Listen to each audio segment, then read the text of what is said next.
obvious question about this war in Ukraine, and everyone that we speak to, is why? Why now? Why did President Vladimir Putin invade?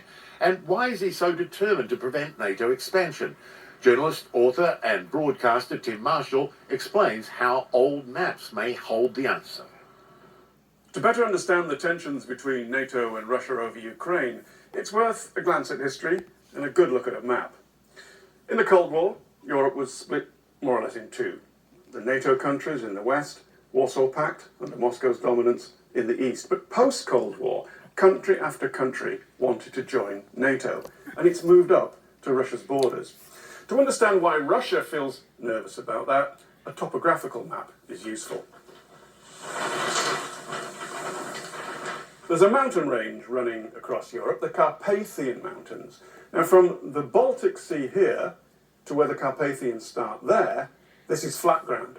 And through that flat ground have come Napoleon and the French, Hitler and the Germans, and many others who've invaded Russia from that direction. And that makes Russia very nervous. Therefore, it seeks to either plug that gap by occupying it, or if not, where the ground opens up into flat ground, it wants to, at the very least, dominate it.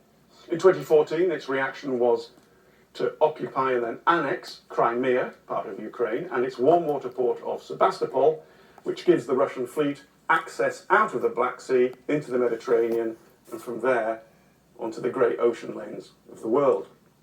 It also fomented civil war in the Donbass region in order to create a small mini buffer zone. To understand Russia's strategy towards Ukraine, it's not just about the military aspects and the political aspects.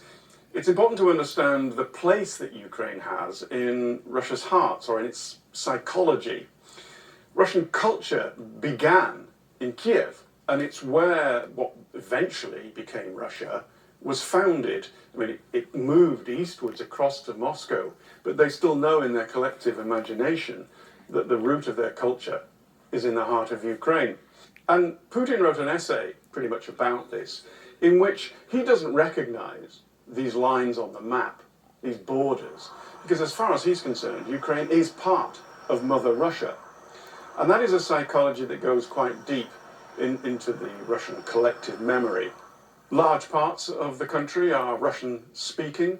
There's the Slavic connection, and there's also the fact that many people are Russian Orthodox in their religious belief. So while, of course, great power politics and Russia's position vis-a-vis Western Europe, NATO, and the Americans, and all the rest of it comes into this, this is from the heart, and it actually does play a role in Russian thinking. But Western sanctions seem to be